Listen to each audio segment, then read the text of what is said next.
Bonsoir chers tous, bienvenue sur votre chaîne YouTube Medjob Informatique. Aujourd'hui, on va voir notre seconde partie onglet insertion et sous-onglet tableau. Voilà, donc on va aller sur notre application, le Microsoft Office Word, insertion. On clique sur insertion pour créer un tableau. Et là, on a le tableau rapide, comme on l'avait expliqué pour notre cours précédent. Donc là, pour créer un tableau, il nous suffit seulement de sélectionner, n'est-ce pas, ce qu'on veut avoir. Le tableau rapide n'a que 10 colonnes et 8 lignes. Voilà. Donc par exemple ici, je choisis jusqu'à 7 colonnes et par exemple 8 lignes. Voilà.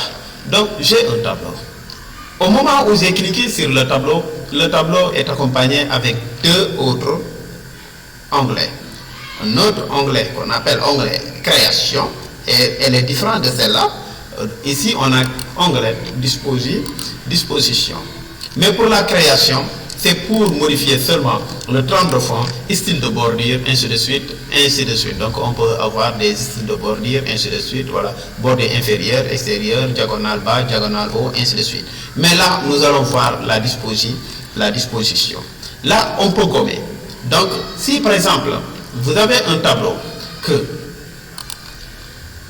la première ligne n'a plus de 2 colonnes, il suffit seulement de cliquer sur disposition, ensuite de venir sur gommer et de poser la gomme sur chaque ligne qui sépare les bordures et de cliquer. Voilà, donc si vous cliquez, vous n'aurez plus donc de bordure sur la première ligne. On pouvait aussi choisir d'enlever celle-là. Des fois, vous pouvez avoir des tableaux qui sont ici. Voilà. Mais une fois terminé de gommer, vous devez désactiver la gomme. Voilà. Donc là, on a donc un tableau bien représenté. Par exemple, tableau informatique. Voilà. Un tableau informatique. Voilà. Donc là, on a un tableau informatique. Maintenant, on peut aussi utiliser ce qu'on appelle fusionner, fractionner ou bien fractionner le tableau.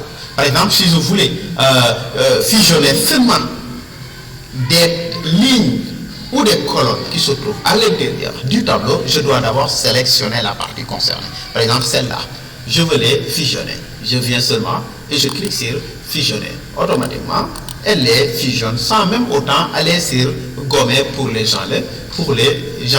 C'est la partie la plus rapide. Voilà. On peut aussi fractionner. Des fois, vous voyez, par exemple, sur les journaux qu'on vend, ce genre de tableau. Vous sélectionnez d'abord la partie concernée, c'est-à-dire la cellule concernée. Ensuite, vous venez sur fractionner. Si vous cliquez sur fractionner, elle va vous montrer un petit tableau qui va te donner un nombre de colonnes comme par défaut 2 et nombre de lignes comme par défaut 1. Donc, je vais augmenter 2, 3 et 4. Là aussi, 1, 2, 3 et 4. Et je clique sur OK. Vous voyez? Donc, là, je viens de le fractionner. Donc, je peux maintenant mettre ce qu'on appelle le trame de fond sur chaque carreau pour le différencier. Voilà. C'est ça, vous le voyez souvent. On le fait ainsi. Vous sélectionnez les parties opposées seulement et vous les remplissez.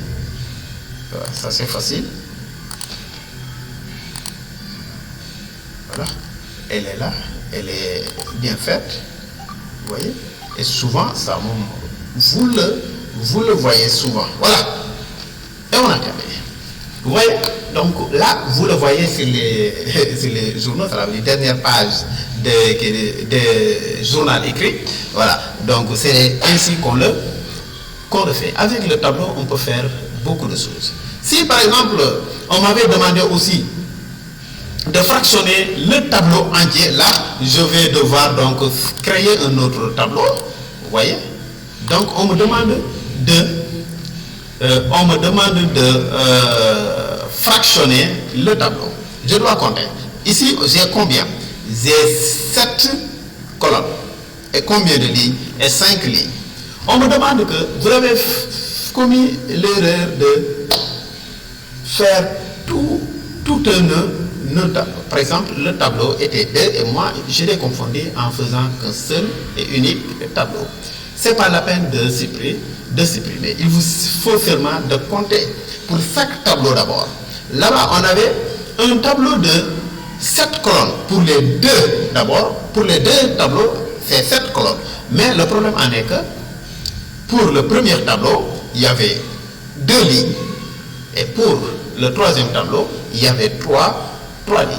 Pour le faire, vous devez compter. On a ici 1 et 2 lignes. Mais on ne peut pas le laisser ainsi.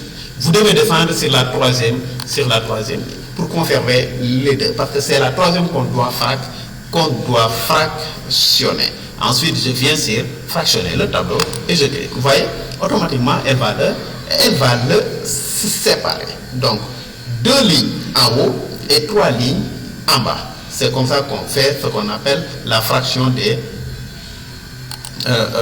tableaux, ainsi de suite. On était toujours sur disposition. Voilà.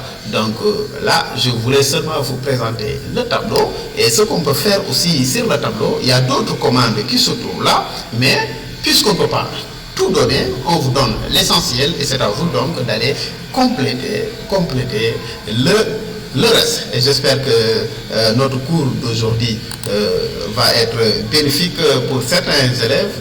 Voilà, parce qu'on a constaté que ceux qui suivent les cours en ligne sont beaucoup plus aisés lorsqu'on fait cours directement en salle de classe.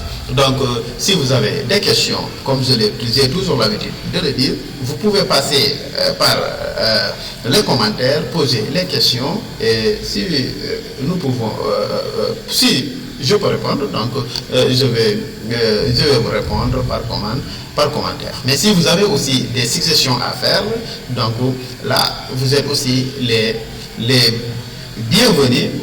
Je vous écoute, vous pouvez suggérer. C'était Maître Diop informatique pour notre second cours, une seconde partie, onglet insertion et le sous-onglet